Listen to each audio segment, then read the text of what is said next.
झांसी की रानी लक्ष्मीबाई की शौर्य गाथाएं किसको नहीं पता।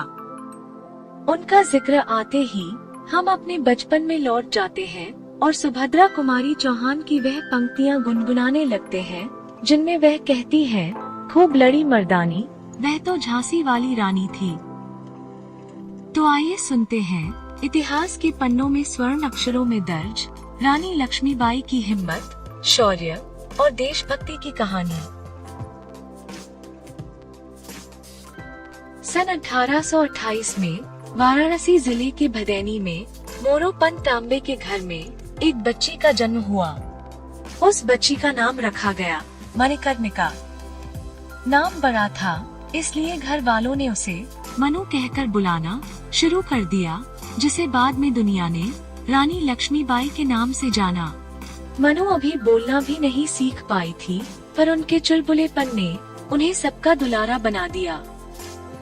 देखते ही देखते वह कब 4 साल की हो गई, किसी को पता नहीं चला।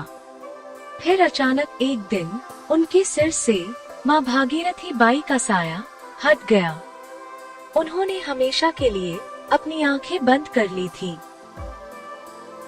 अब पिता मोरोपंत तांबे ही थे, जिन्हें मनु को माता और पिता दोनों बनकर पालना था। बिन माँ की बेटी का पालन पोषण करना आसान नहीं था, पर पिता मोरोपंत ने धैर्य नहीं खोया। नहीं उन्होंने अपनी जिम्मेदारी से मुंह मोड़ा। उन्होंने मनु को कभी भी माँ की कमी महसूस नहीं होने दी और एक बेटे की तरह ही बड़ा किया। शायद उन्होंने बचपन में ही मनु के हुनर को पहचान लिया था। तभी पढ़ाई के साथ ही उन्होंने मनु को युद्ध कौशल भी सिखाए। धीरे धीरे मनु घुड़सवारी, तलवारबाजी और तीरंदाजी में पारंगत होती गई। देखते ही देखते मनु एक योद्धा की तरह कुशल हो गई। उनका ज्यादा से ज्यादा वक्त अब लड़ाई के मैदान में गुजरने लगा। कहते हैं कि मनु के पिता संतान के रूप में पहले लड़का चाहते थे, ताकि उनके वंश को आगे बढ़ाया जा सके। लेकिन जब मनु का जन्म हुआ तो उन्होंने तय कर लिया था कि वह उसे ही एक बेटे की तरह तैयार करेंगे। मनु ने भी अपने पिता को निराश नहीं किया और उनके सिखाए हर कौशल को जल्द से जल्द सीखती गई। इसके लिए वे लड़कों के सामने मैदान में उतरने से भी नहीं कतराई। उनको देखकर सब उनके पिता से कहते थे कि तुम्हारी बिटिया बहुत ही खास है और ये आम लड़कियों की तरह बिल्कुल भी नहीं है। मनु के बचपन में नाना साहिब उनके दोस्त हुआ करते थे। वैसे तो दोनों में उम्र का काफी बड़ा फासला था। नाना साहिब मनु से लगभग 10 साल बड़े थे, लेकिन उनकी दोस्ती के बीच कभी उम्र का यह अंतर नहीं आया। नाना साहिब और मनु के साथ एक शख्स और था, जो अक्सर इन दोनों के साथ रहता था। उस शख्स का नाम था तात्या टोपे। बचपन से ये तीनों एक साथ खेलते और युद्ध की प्रतियोगिताओं में भी एक साथ ही भाग लेते रहते थे। माना जाता है कि रानी लक्ष्मीबाई ने जब पहली आजादी की जंग लड़ी थी, तब भी इन दोनों ने उनका कंधे से कंधा मिलाकर साथ दिया था। मनु बचपन से ही ये मानती थी कि वह लड़कों के जैसे सारे काम कर सकती है। एक बार उन्होंने देखा कि उनके दोस्त नाना एक हाथी पर घूम रहे थे। हाथी को देखकर उनके अंदर भी हाथी की सवारी की जिज्ञासा जागी। उन्होंने नाना को टोकते हुए कहा कि वह हाथी की सवारी करना चाहती है। इस पर नाना ने उन्हें सीधे इनकार कर दिया। उनका मानना था कि मनु हाथी की सैर करने के योग्य नहीं है। ये बात मनु के दिल को छू गई और उन्होंने नाना से कहा कि एक दिन उनके पास भी अपने खुद के हाथी होंगे।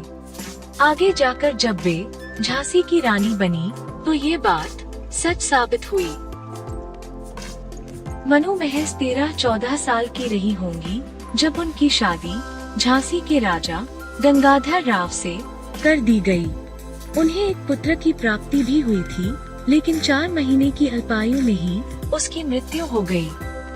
अंग्रेजों से अपने राज्य को बचाने के लिए राजा गंगाधर राव ने एक बच्चे को गोद लिया। बच्चे का नाम दामोदर राव रखा गया। लेकिन गंगाधर राव बच्चे के नामकरण के अगले दिन ही चल बसे। अपनी खुद की संतान न होने के कारण अंग्रेजी हुकूमत ने रानी लक्ष्मीबाई को झांसी छोड़ने का फरमान जारी कर दिया। गवर्नर जनरल लॉर्ड डलहौजी ने झांसी पर कब्जा कर लिया और रानी को गद्दी से बेदखल करने का आदेश जारी कर दिया। लेकिन स्वाभिमानी रानी ने फैसला कर लिया था कि वो अपनी झांसी अंग्रेजों को नहीं देंगी। जब अंग्रेजी दूत रानी के पास किला खाली करने का फरमान लेकर आए तो रानी ने गरज कर कहा, मैं अपनी झांसी नहीं दूंगी। जनवरी 1858 में अंग्रेजी सेना झांसी पर कब्जा करने के लिए आगे बढ़ी। लक्ष्मीबाई युद्ध के मैदान में कूद पड़ी और उनकी सेना ने अंग्रेजों को आगे बढ़ने से रोक दिया। लड़ाई 2 हफ्तों तक चली और अंग्रेजी सेना को पीछे हटना पड़ा। लेकिन अंग्रेज बार बार दोगुनी ताकत के साथ वापस आ जाते। झांसी की सेना लड़ते लड़ते थक गई थी। आखिरकार अप्रैल 1858 में अंग्रेजों ने झांसी पर कब्जा कर लिया।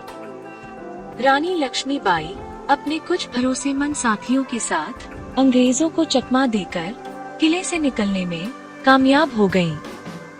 रानी और उनकी सेना कालपी जा पहुंची और उनके द्वारा ग्वालियर के किले पर कब्जा करने की योजना बनाई गई। ग्वालियर के राजा किसी भी हमले की तैयारी में नहीं थे।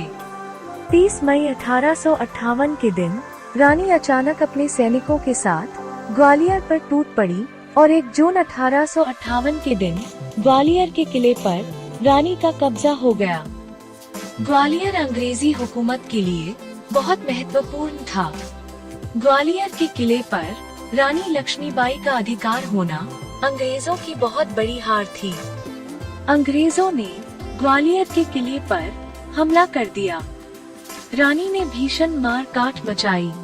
बिजली की भांति लक्ष्मीबाई अंग्रेजों का सफाया करते हुए आगे बढ़ती जा रही थी। ग्वालियर की लड़ाई का दूसरा दिन था। रानी लड़ते लड़ते अंग्रेजों से चारों तरफ से घिर गई। वे एक नाले के पास आ पहुंची जहां आगे जाने का कोई रास्ता नहीं था और उनका घोड़ा नाले को पार नहीं कर पा रहा था।